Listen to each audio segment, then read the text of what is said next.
तो दोस्तों, स्वागत है हमारे यूट्यूब चैनल पर। इस वीडियो में हम ऑक्सीजन एडमिनिस्ट्रेशन से रिलेटेड जो भी इम्पोर्टेंट पॉइंट होता है उसको डिस्कस करेंगे। बता दूं, पिछले वीडियो में हमने ऑक्सीजन एडमिनिस्ट्रेशन से रिलेटेड जो भी पॉइंट्स पढ़े थे वो सब क्वेश्चन एग्जाम में आए हुए थे, और उनको हमने ना केवल एमसीक्यूज़ को डिस्कस किया बल्कि थ्योरी पोर्शन को भी डिस्कस उसी वे में किया था, जिससे जो भी क्वेश्चन यदि बनता है उससे वो भी आपको सॉल्व करने में दिक्कत ना हो। तो इसी एक्सपीरियंस के साथ हम आगे बढ़ेंगे और एक कुछ नया सीखने को कोशिश करेंगे। उम्मीद करता हूँ आप इस पे फुल कंसंट्रेशन रखेंगे। जब तक आपका ध्यान हमारे जो लक्ष्य है उस पे नहीं रहेगा, अपने लक्ष्य पे ध्यान नहीं रहेगा, तब तक आप आगे नहीं बढ़ सकते हैं। जब तक डिस्ट्रैक्शंस आपकी लाइफ में हैं तब तक आप अपने टारगेट को अचीव नहीं कर सकते हैं। तो फ्रेंड्स, हो सकता है आपकी लाइफ में जो भी चल रहा हो, ये जो आगे के 10-15 मिनट है वो ज़रूर इस पे कंसंट्रेट करिएगा। मैं गारंटी देता हूँ कि आप इस वीडियो में जो भी पढ़ेंगे उसको कभी नहीं भूलेंगे। बस आपका फोकस मेरे साथ साथ इसी वीडियो में होना चाहिए। मैं भी मेरे पूरा 100% देने की कोशिश करूँगा इसी के साथ। तो फ्रेंड्स देखिए, सबसे पहले हमने एक क्वेश्चन रखा है इस स्क्रीन पे कि why oxygen administration equipment are made of plastic. ये क्वेश्चन इसलिए रखा है क्योंकि ईएसआईसी जयपुर 2010 में ये क्वेश्चन पूछा गया था, और इस क्वेश्चन को रखने के पीछे मेरी वजह ये है कि कैसे कैसे सिंपल लाइन से भी क्वेश्चन बन के आता है। ठीक है फ्रेंड्स, इसका वजह दूसरा ये भी है कि इस तरीके से जब आप पढ़ेंगे आप भी क्वेश्चन बनाना सीख जाएंगे, और क्वेश्चन बनाना सीख जाएंगे इसका मतलब आपको क्वेश्चन बनाना आता है, तो आप उसका आंसर तो अपने आप ही दे देंगे। ठीक है फ्रेंड्स, क्योंकि मेरा जो स्टडी जो पढ़ने का तरीका होता है सबका अलग होता है। मेरा तरीका यही है कि मैं जो भी पढ़ता हूँ उसी में से क्वेश्चन बनाता हूँ, और उसी को फिर एक दिमाग में वही चीज़ मेरे बैठ जाती है। और यही मेरे सिलेक्शंस की वजह है कि मैंने जो इतने भी पिछले 2-3 साल में एग्ज़ाम दिए थे उन सब में मेरा सिलेक्शन हुआ था। और फ्रेंड्स, ये बता दूं कि कोई मेरी रैंक भी इतनी लो नहीं थी। ऑब्वियसली टॉप 15 और 30 तक मैं आया हूँ। फाइनली मैंने एम्स दिल्ली में सिलेक्शन लिया था जो मेरी टॉप 10 में थी।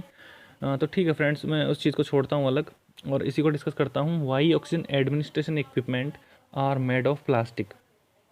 तो ये क्वेश्चन पूछ रहा है कि ऑक्सीजन एडमिनिस्ट्रेशन के जो इक्विपमेंट होते हैं वो प्लास्टिक के क्यों बने होते हैं। तो उसकी वजह देखिए क्या है। ये जो एग्जामिनर है उसने ये लॉजिक डाल करके क्वेश्चन बनाता है, वैसे ही लॉजिक आपको हर तरीके से देखना है। अब सबसे बड़ी बात, उसमें से आपको गलत जो चीज़ होती है उसको अलग कर लेना है। They are less costly, they are light in weight, they are recyclable and they do not absorb oxygen. तो फ्रेंड्स, बता दूं आपको, इस क्वेश्चन का आंसर सभी को पता भी होगा। यदि नहीं भी है तो हम इस वीडियो में आगे बढ़ते बढ़ते ये पॉइंट हमने ज़रूर डाला है उसी हमारे जो पॉइंट्स है उसमें, तो उसको भी हम जान लेंगे। तो चालू करते हैं जनरल पॉइंट्स एंड एमसीक्यूज़। मैंने एमसीक्यू अब की बार इसमें नहीं डाला है क्योंकि एमसीक्यू को दिखाना बताना वो थोड़ा टाइम ज़्यादा लग जाता है, पर मैं हाँ एक्सप्लेन करते हुए चलूँगा हर चीज़ को, और इसलिए करूँगा कि आप लोगों को वो चीज़ समझ में आए, इसलिए नहीं कि मैं आपका टाइम ख़राब करूँ। टाइम ख़राब करना मेरा बिल्कुल भी टारगेट नहीं है फ्रेंड्स। मेरा टारगेट यही है कि आपका एक एक सेकंड जो आपकी लाइफ का है वो जितना इम्पोर्टेंस रखता है वो शायद दूसरा नहीं समझ सकता उस चीज़ को, मुझसे ज़्यादा तो बिल्कुल नहीं, क्योंकि मेरे लिए हर एक सेकंड इतना इम्पोर्टेंट है कि मैं एक सेकंड भी इधर उधर वेस्ट नहीं करना चाहता हूँ। तो फ्रेंड्स, चालू करते हैं इसको। सबसे पहला पॉइंट है colour of oxygen cylinder. Oxygen cylinder का कलर क्या होगा। ठीक है, अब इसमें से क्वेश्चन कैसे बन के आता है, तो क्वेश्चन कैसे, देखिए क्वेश्चन तो बन के ऐसे ही आएगा कि ऑक्सीजन सिलेंडर का कलर कैसा है। ऑप्शंस आपको कुछ भी दे सकता है। अगला कुछ भी का मतलब है suppose black body white top, white body black top, full black, full white. ठीक है, ये 4 ऑप्शन दे दिए, सेलेक्ट करना है आपको करेक्ट आंसर। तो ऐसी चीज़ें हैं ये जिनमें से सिंपल आपको देखते ही यदि आपको वो चीज़ याद है तो आप वहाँ पर बिल्कुल आंसर दे सकते हैं ब्लैक बॉडी वाइट टॉप, ये आपको जरूर ध्यान रखना है। और फ्रेंड्स, एक चीज़ और बताऊँ, यदि आप इन चीज़ों को इमेज के साथ याद रखेंगे तो आपको ज़रूर जल्दी याद हो जाएगा। तो मैं वो भी कोशिश करूँगा कि इमेज बेस्ड कुछ एमसीक्यूज अगले वीडियो में या फिर थ्रू सोशल मीडिया हम इसको डिस्कस करेंगे। ठीक है, सेकंड पार्ट है इसका, concentration of oxygen in environment is. Environment में ऑक्सीजन का कितना प्रतिशत होता है।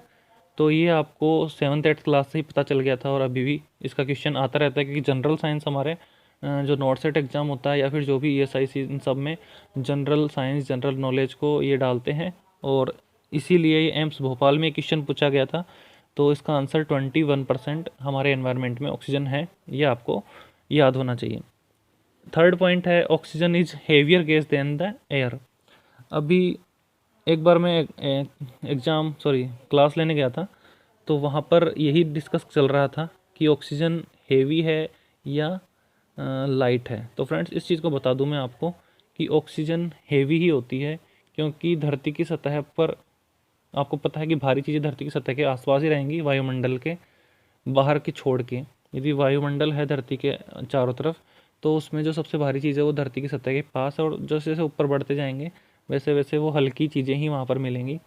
तो हेवियर गैस का मतलब है कि और वायु से वो भारी गैस है, इसीलिए धरती की सतह के पास में है। Oxygen is supportive inflammable gas, means oxygen जलने में सहायक गैस है। इसका क्वेश्चन आया था ESIC 2004 में। इन्होंने पूछा था कि ऑक्सीजन की प्रॉपर्टी कैसी है, तो उसमें लिखा हुआ था कि यह जलने में सहायक है या जल जाती है, ठीक है, या नहीं जलती है, या ये सभी गुणों से युक्त है। तो इसमें लिखा था आंसर में सपोर्टिव इन्फ्लामेबल गैस। तो आपको ये ध्यान रख के चलना है फ्रेंड्स।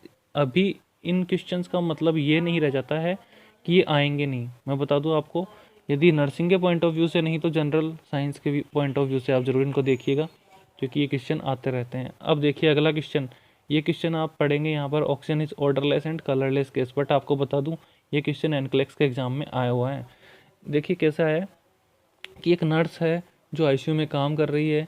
जैसे ही उस पेशेंट को शिफ्ट करना था तो उन्होंने ऑक्सीजन ट्रॉली पे शिफ्ट किया, और वहाँ से एक लीकेज का साउंड सुन रहा है, ठीक है। जो नर्स है वो क्या सस्पेक्ट करेगी, तो ठीक है, क्योंकि उस वहाँ पर उसको ना कोई गंध महसूस हो रही है और ना ही उसके कोई कलर दिख रहा है, केवल उसे एक लीकिंग साउंड सुन रही है। तो ये सब एक सिनेरियो बना के दिया जाता है, लेकिन बेसिक यही आपको याद होना चाहिए कि ये कलरलेस एंड ऑर्डरलेस गैस है। तो इसका मतलब ये है कि वो ऑक्सीजन ही लीक हो रही थी। तो आंसर वहाँ पर यही देना था कि ऑक्सीजन सस्पेक्ट, मतलब ऑक्सीजन लीकेज सस्पेक्ट करना था। ठीक है फ्रेंड्स, तो क्वेश्चन ऐसे ही आते हैं, बड़े सिंपल होते हैं, लेकिन बस एक सिनेरियो बना के दिया जाता है, तो वो आपको ध्यान रखना है। Pressure of oxygen in cylinder is, ये क्वेश्चन तो काफ़ी बार पूछा गया है, हमारे एम्स रायपुर में पूछा गया था और एम्स दिल्ली ने पूछा था एक बार कि ऑक्सीजन सिलेंडर में प्रेशर कितना रहता है। तो उसका आंसर था 2200 पाउंड पर inch square. Means oxygen cylinder में ऑक्सीजन का प्रेशर 2200 पाउंड पर इंच स्क्वायर होता है। 7th पॉइंट जो कि काफ़ी सिंपल है, और फिजिक्स पढ़ा है तो आप इसका आंसर दे भी सकते थे कि ऑक्सीजन सिलेंडर को कैसे खोलते हैं। वो एंटी क्लॉकवाइज खोलते हैं, और किसके मदद से खोलते हैं, तो स्पेनर या फिर की होता है उसके थ्रू खोलते हैं। ये दोनों ही मैंने इसलिए डाला है क्योंकि ESIC और RRB में ये क्वेश्चन पूछा गया था। एंटी क्लॉकवाइज वाला पूछा गया था, वो ESIC में पूछा गया था, और स्पेनर वाला पूछा गया था, वो RRB में पूछा गया था। तो फ्रेंड्स ये भी आप थोड़ा बहुत ध्यान रखिए चलिएगा। फिर अगला है ह्यूमिडिफायर बोतल is also known as valve बोतल। मीन्स ये क्वेश्चन थोड़ा इंपॉर्टेंस रखता है, क्योंकि आपके लिए कुछ थोड़ा नया भी होगा यदि आपको मालूम है, फिर भी आपको पता होना चाहिए कि वाल्व बोतल है वो क्या है, एक ह्यूमिडिफायर बोतल है, ठीक है। वाल्व फिल्टर भी होता है, वो भी आपको ध्यान रखना है, वो हम ब्लड वाले सेक्शन में पढ़ेंगे। तो ह्यूमिडिफायर बोतल है उसको हम वाल्व बोतल भी बोलते हैं, ठीक है फ्रेंड्स। तो ये ज़रूर ध्यान रखिएगा आप। अब ह्यूमिडिफायर बोतल की बात आई तो आपको पता है कि उसमें हम स्टेराइल वाटर डालते हैं और उसको पेशेंट को थोड़ा ह्यूमिडिफाइड ऑक्सीजन देते हैं, लेकिन उसका बेनिफिट क्या है, इससे रिलेटेड क्वेश्चन आया था। तो देखिए एडवांटेज ऑफ ह्यूमिडिफाइड ऑक्सीजन, तो इसमें है dilute thickness of mucus in airway. Means जो एयरवे होता है उसमें जो ऑक्सीजन जाएगी, यदि वो ड्राई जा रही है तो क्या कर देगी, म्यूकस को और थिक कर देगी। और पेशेंट को हम पहुंचाना चाहते हैं ऑक्सीजन, लेकिन वो म्यूकस थिक हो गया ना, तो वो ट्रांसपेरेंसी मीन्स उसका जो ऑक्सीजन का जाने का रास्ता है उसको बंद कर देगा, ठीक है। तो म्यूकस का डाइल्यूट होना ज़रूरी है। सबसे बड़ा रीज़न यही है कि हम ह्यूमिडिफाइड ऑक्सीजन इसलिए देते हैं। दूसरा कारण अलग है कि म्यूकस मेम्ब्रेन है वो ड्राई रहे, ड्राई ना हो, इरिटेट ना हो, ये दूसरा रीज़न रहता है। आंसर यही माना गया था, एक बार क्वेश्चन आया था तब ये क्वेश्चन आया था, इसमें क्या बोलते हैं GMCH में आया था। तो dilute thickness of mucus in airway. ठीक है, अगला ये क्वेश्चन है कि ऑक्सीजन सिलेंडर का रेगुलेटर, ये ऑब्वियसली हमारे नर्सिंग के लिए इम्पोर्टेंस नहीं है, लेकिन हेल्थ केयर पर्सनल होते हुए हमें ये ध्यान रखना ज़रूरी है कि कंजर्विंग रेगुलेटर इसको बोलते हैं। कि कई बार क्या होता है, हम हॉस्पिटल में काम कर रहे होते हैं, एम्स में तो फिर भी ओटी टेक्नीशियन होता है जो इसमें मदद करता है हमारी, या फिर वही सारा सब कुछ देखता है। जैसे मैं आईसीयू में काम करता हूँ तो वहाँ वही ऑक्सीजन सिलेंडर को हैंडल करेगा, वही ईसीजी लीड्स, वही वेंटिलेटर को हैंडल करता है। लेकिन जैसे मैं पहले, मेरा जो स्टडी था वो राजस्थान से था और वहाँ के गवर्नमेंट हॉस्पिटल मैंने काम किया, तो हम आईसीयू में थे, तो वहाँ पर हमें खुद को ही मैनेज करना होता था एक आईसीयू। तो वही ध्यान रखना ज़रूरी है कि कंजर्विंग रेगुलेटर क्या होता है। अगला क्वेश्चन आया हुआ है काफ़ी बार, और ये जनरली आपको पता भी होना चाहिए कि फ्लो मीटर का मैक्सिमम रेंज कितना होता है, वो होता है 15 लीटर प्रति मिनट। मीन्स 1 लीटर में मैक्सिमम कितना दे सकते हैं आप, 15 लीटर ऑक्सीजन उसको दे सकते हैं। तो ये भी एक इम्पोर्टेंट पॉइंट है। लास्ट का जो क्वेश्चन है, आंसर जो मैंने पहले जो क्वेश्चन पूछा था उसी का आंसर है कि प्लास्टिक का मटेरियल क्यों यूज़ करते हैं। तो इसका आंसर है कि plastic does not absorb oxygen, plastic oxygen absorb नहीं करता है, और इसीलिए हम प्लास्टिक मटेरियल यूज़ करते हैं ऑक्सीजन एडमिनिस्ट्रेशन में। तो ये इसका आंसर जाएगा। अदर इम्पोर्टेंट पॉइंट्स की बात कर लेते हैं जो ऑक्सीजन से रिलेटेड नहीं है, इसीलिए मैंने इसको अदर में डाल के लिखा है, लेकिन इनसे रिलेटेड क्वेश्चन काफ़ी बार आया हुआ है। तो देखिए, medicated carbon dioxide, simple carbon dioxide की बात नहीं कर रहा, मेडिकेटेड कार्बन डाइऑक्साइड के जो सिलेंडर होते हैं वो किस कलर के होते हैं, ग्रे कलर। कैसा कलर, एक ग्रे कलर का सिलेंडर है, वो है मेडिकेटेड कार्बन डाइऑक्साइड। इसको हम यूज़ करते हैं लेप्रोस्कोपी में यूज़ करते हैं, ये आपको ध्यान रखना है कि medicated carbon dioxide is used in laparoscopy. ठीक है फ्रेंड्स, अगला जो हम डिस्कस कर लेते हैं, देखिए काफ़ी इंपॉर्टेंट, हर लाइन में कुछ ना कुछ जो भी एक्स्ट्रा होता है वो भी मैं आपको साथ साथ बताते चल रहा हूँ, तो आपको ये भी ध्यान रखना है।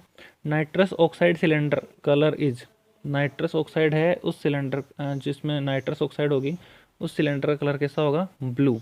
अब नाइट्रस ऑक्साइड किस काम में आती है और क्या होती है, इसको भी हम डिस्कस कर लेते हैं। ये भी क्वेश्चन पूछा गया था कि नाइट्रस ऑक्साइड को हम लाफिंग गैस भी बोलते हैं, मीन्स हंसाने वाली गैस बोलते हैं। ये सबको पता है। नाइट्रस ऑक्साइड को हम कहाँ यूज़ करते हैं, जनरल एनेस्थीसिया में, जब पेशेंट को पूरी तरह से बेहोश करना होता है, ठीक है, उसके लिए यूज़ किया जाता है। फिर नाइट्रस ऑक्साइड को हम कैसे देंगे, कोई इंजेक्शन के रूप में नहीं, इसको हम इनहेलेशन के तौर पर देंगे, ये आपको पता होना चाहिए, क्योंकि ये एक गैस है, उसको हम इनहेल ही करवा सकते हैं। और आपने काफ़ी मूवीज़ में देखा होगा, उसमें नाइट्रस ऑक्साइड ही यूज़ करते हैं वो बेहोशी के लिए। इसके अलावा inhalation as fastest acting route, अब ऐसा क्यों करता है, मूवी में भी करते हैं, वो क्यों करते हैं, क्योंकि वो क्या करते हैं, कपड़ा सा लेते हैं, उसमें थोड़ा सा स्प्रे डाल लेते हैं ना, तो वो इनहेल कराने के लिए।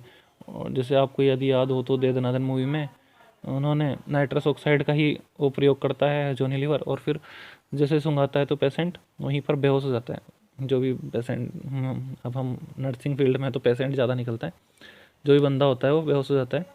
तो इनहेलेशन ही क्यों करवाते हैं, इनहेलेशन सबसे फास्ट एक्टिंग रूट होता है एनेस्थीसिया के लिए, ठीक है, जैसे सूंघाएंगे और वो पेशेंट बेहोश हो जाएगा।